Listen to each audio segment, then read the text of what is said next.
Hello, everybody, and thank you for tuning in today. Today with me is Daniel McAdams, our co-host. Happy Independence Day, Dr. Paul. How are you? Well, very good. And to our viewers, happy Independence Day. Yes. And I guess they'll be all lining up to have a big party on 4th of July, huh? And fireworks and the whole works. But we want to talk a little bit about what we are celebrating and what we do and whether or not the message has been lost. But it never hurts to restate the message of what the independent movement was all about, because the whole purpose was, of course, to get rid of a tyrant, and the king was a tyrant. And it became pretty annoying to those who had learned to live in a much freer, open society, and it finally came to blows. But you know, the one thing that I like in the Declaration really comes at the end, because there's one particular emphasis that I like, because on 3 occasions in the last paragraph they talk about free and independent states. They didn't talk about the United States having an independent movement and they're declaring their independence. They talked about the group together. They were free and independent states, and it was mentioned on 3 different occasions. But you know, it didn't take long, and at the early history, it was always referred to the United States are. But that was changed. It was changed. I don't know when, but it soon became United States is. It became a unit, and certainly that's what the Civil War, in many ways, was fought about. Is it an are or an is? But from the very beginning, there was an effort to move to centralize our government, and there were many back then that complained about the shortcomings of our Constitution not protecting the independent states. And now, look at where we are today.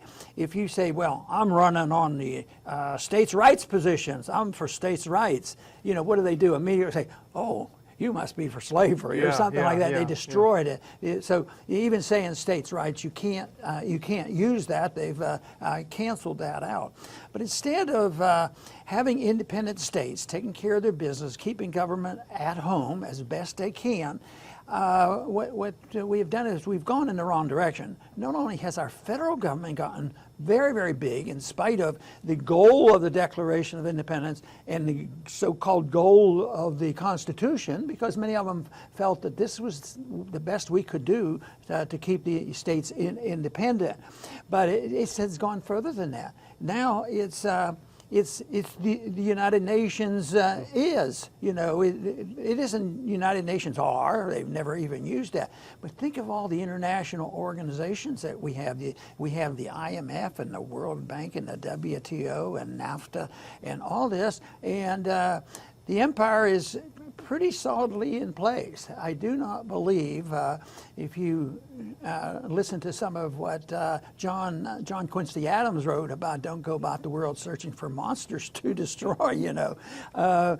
We have an empire. We're searching for monsters. We control the world. We have this empire. We control the world currency. So, and it's all run on fictitious economic theory. So I think we have drifted a long way from where it was started and the goals that they had. Although it was very high-minded goals. You know, I don't know. Obviously, the support from the people was strong enough for the war to be won, even though it was the thought leaders of the time, the 8 or 10% of the people who knew and understood it. The founding fathers understood it, and they were able to lead, you know, a rebellion against this authoritarianism and this violence committed against them. So there's much to look at in a very positive way. It had an influence in our society and our area of the world, but the rest of the world, you know, for many times have looked up to us for this reason. But in some ways, I don't think that we're quite at the same point of this,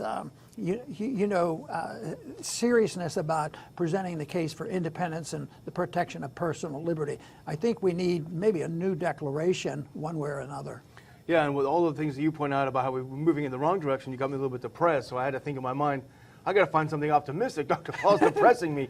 So I was just thinking as you were saying that, I think there are subtle ways that just sub-rows or just under the surface, there are some positive movements in the other direction. Look at how the states are moving on marijuana laws.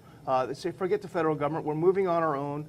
We're going to change our laws, and that is becoming something. Even Texas, Adam Dick with the Ron Paul Institute wrote a thing about the Republican Party of Texas endorsing legalization of marijuana. It's amazing. And the other thing, look at the gold and silver legal tender laws. Arizona and Wyoming, I think, they're moving against the federal. So they're just a little bit below the surface. There are some positive things. Maybe you're describing the counter-revolution. It was a little slow coming, Yeah. a counter-revolution against what happened 100 years ago, essentially. The progressive revolution has been not good for us.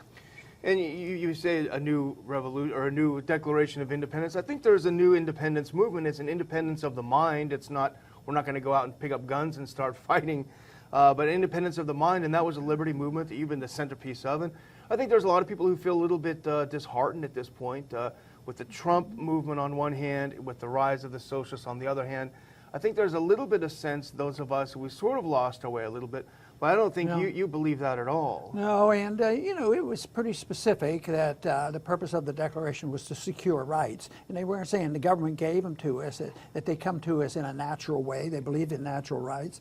But the power that they had, the just powers, came from the consent of the governed, and it wasn't something that was bestowed upon them, but there had to be some consent. Now, a lot of people can read that differently. I would like to think of it as intellectual consent, that you're going to have limited government and you're going to have the protection more specifically at the state level, which they endorsed.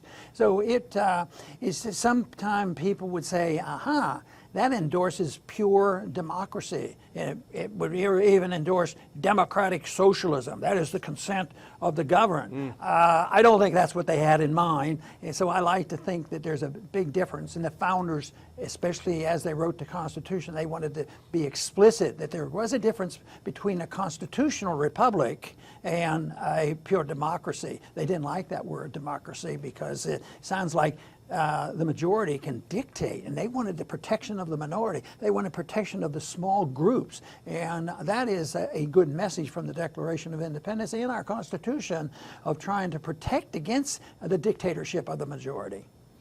And Dr. Paul, there are a lot of flags around Lake Jackson. A lot of people are sort of turning Independence Day into a day of worshiping the state, whereas it's the opposite. It's the day of rebelling against a tyrannical state.